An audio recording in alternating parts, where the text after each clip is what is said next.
Buying a home is a really big decision, and it's one that you likely can't afford to get wrong. Most people are spending the most amount of money they've ever spent on anything whenever they purchase a home. I've got 20 tips in this video of things that you need to make sure you avoid whenever you're purchasing a home so that you make a wise investment.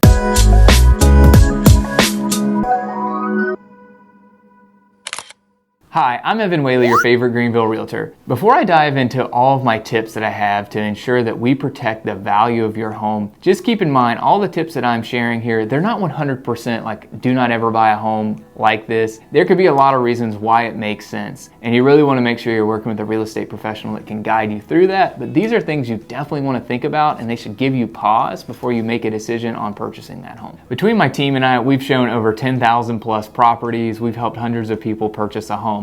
We've also helped tons sell properties, and that gives us a lot of great information as far as things that you really should avoid to make sure that you're capitalizing on the resale potential of your home and making sure that you don't make a bad investment where you ultimately might make less money selling that property in the future. Let's go to our first tip. Do not buy the most expensive home in the neighborhood or the area. If you're the most expensive home, all the other homes after your property sells, they're increasing their value, but yours is staying the same because there's not any comparable properties that are likely going to elevate the value of your property. So if you have any intentions on selling that home anytime in the near future, you're likely not going to see a lot of great equity gains. So that is something you really need to pay attention to. Make sure you know what things are selling for in that general area and in that neighborhood so that you can ensure that doesn't happen to you. Unfortunately, I've seen this happen several times in my career. Typically, it's someone working with an agent that just didn't give them the proper advice, or the person a lot of times represented themselves and there was just some things they just didn't realize and didn't know. They didn't fully comprehend what the values in that area were. So they just overpaid or they over upgraded their property. I typically see this in a few different places. One is on new construction. Someone just goes into the design center, picks out every upgrade you can possibly imagine, and they just spend 10, 15, 20% more than the rest of the neighborhood. And they have some really serious challenges of selling that property because the rest of the neighborhood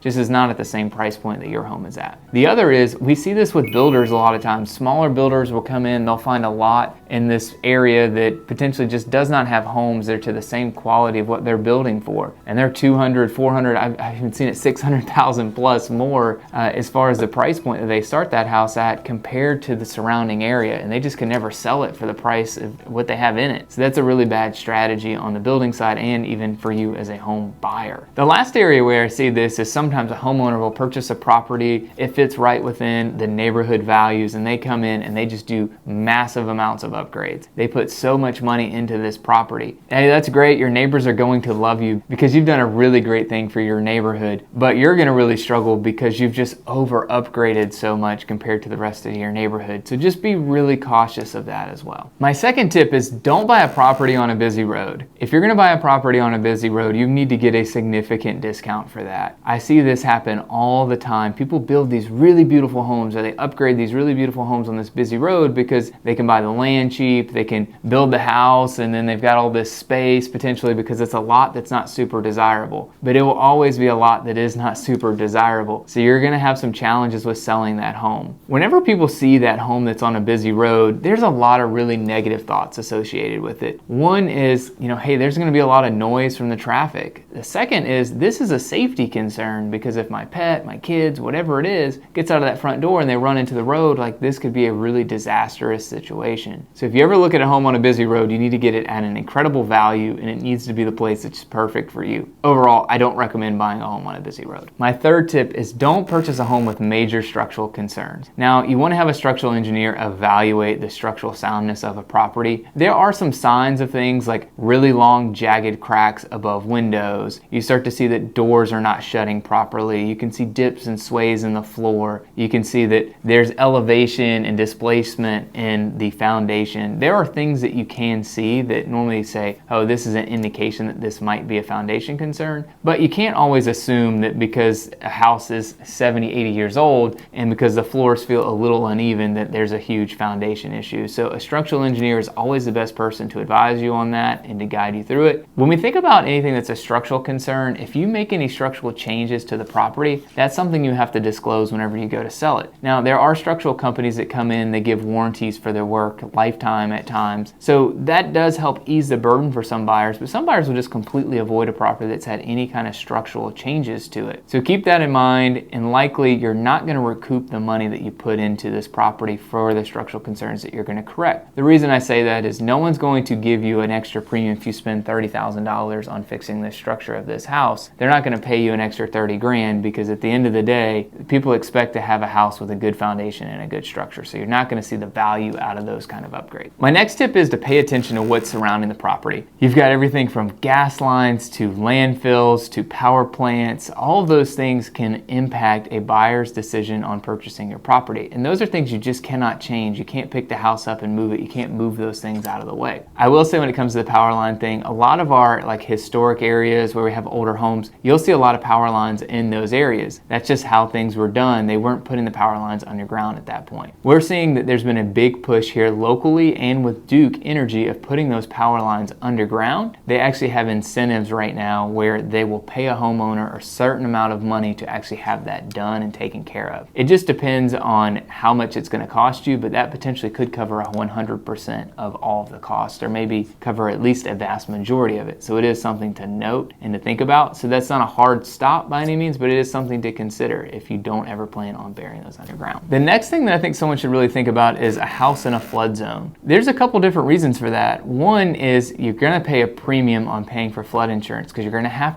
that if you have a loan on the property. The second part of that is if the house is in a flood zone, there is the potential risk that of course you could have water coming into your home at some point, and that could be a very detrimental thing. Now, there are areas where the yard is actually in a flood zone and the house doesn't have anything that's in a particular flood zone, and you would need to consult with somebody to ensure that you don't have to carry flood insurance and that you're at low risk. You'd want to talk to your insurance provider about all of that, but you don't necessarily need to avoid that. And there are plenty of properties here all throughout the state of South Carolina where people are in a flood zone and they still resell their homes. They've never had any flood issues and they're perfectly fine. So it's not a hard no, but it is something you definitely want to consider, especially if you're budget conscious and you don't want to be spending that extra money on flood insurance. The next thing to pay attention to is the drainage at the house. This can create all kinds of concerns and issues for you. If the water is getting too close to the foundation, that can really start to create issues with termites getting into the property. It can create high moisture content in your crawl space or down in your foundation, which could do all kinds of damage to your property. And drainage issues can get really expensive to fix. When you start digging in trenches and French drains and all these things that deal with the water, it can become expensive very fast, and it's something you're not going to see a return on. So just pay attention to the drainage at your property. The next few items relate to buying an older home. Now, there's a lot of really great things about buying an older home, everything from established trees to being in a great neighborhood to so many other factors of why you might want to purchase an older property. But there are some things you really need to think about. What I see, these homes that are 50, 80, 100 years old, they typically have gone through a lot of different stages and renovations. So you're going to see a lot of different types of electrical wiring, a lot of different types of plumbing fixtures more oftentimes than not. You might even see some things have been done down in the foundation to shore up the foundation. So those are all things that you really want to pay attention to, and you got to really know what you're comfortable with, because you can start spending a significant amount of money by making upgrades to your electrical system.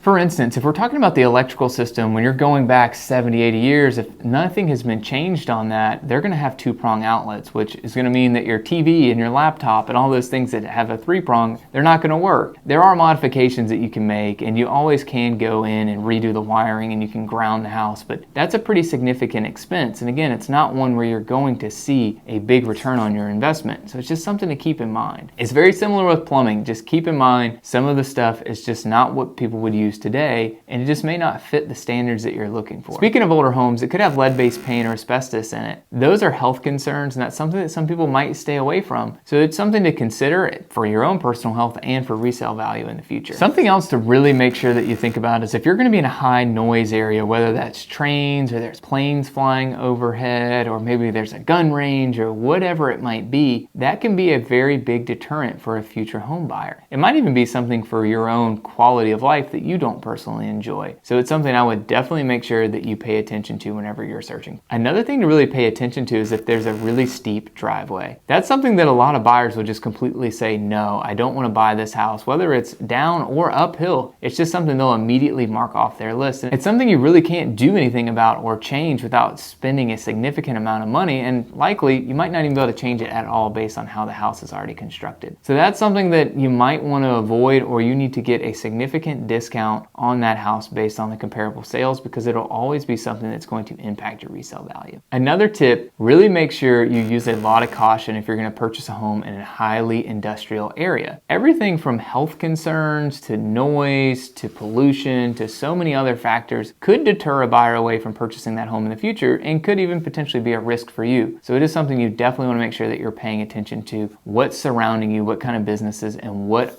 are the products that they're making. Another huge resale concern is if you're purchasing in an area that's in decline, whether that's a neighborhood where maybe everyone is turning their home into a rental property and they're just not being maintained well, or for whatever reason, that area, maybe it was a really popular part of town, but for some reason something has changed and people are all moving out of there. You may get a really great deal on the front end, but if that area continues to go into decline, when you turn around to resell it, you're gonna have to sell in an area where people are trying to vacate from. So make sure you're paying attention and you know the local trends of that specific area. A huge tip that I would give people is to pay attention to the floor plan and the flow of the house. If you're not planning to make any big modifications to the floor plan, you really want to make sure that you get a floor plan that's going to work for the majority of people. I've seen some where it just simply does not work at all. It's too choppy. You've got really low ceilings or whatever the case may be that just makes the house not super livable. You may get a great discount on purchasing that property up front, but in the long run, you're going to have to give that same discount to the next person who purchases the home unless you're able to make the modifications that make the house and floor plan work for you. Something else that's really important is to make sure you have clean title on the property. In South Carolina, we close with real estate attorneys' offices, and they actually handle the title insurance portion and process. They will issue something called title insurance, which will help cover you in certain instances and events. So make sure you're talking to the real estate attorney about what that title insurance covers, and make sure you understand what all they looked at for the real estate title to make sure you're not going to have any issues in the future where someone may call out that there's a title issue here where someone else may potentially have claim of ownership of your property. Something else to really pay attention to is to make sure that the house doesn't have any zoning issues, any violations on it, or doesn't have any issues with not having permitted work on the property. This could cause a lot of issues for a buyer, everything from potentially needing to just completely remove the work that was done that was unpermitted, to getting permits, to paying late fees, to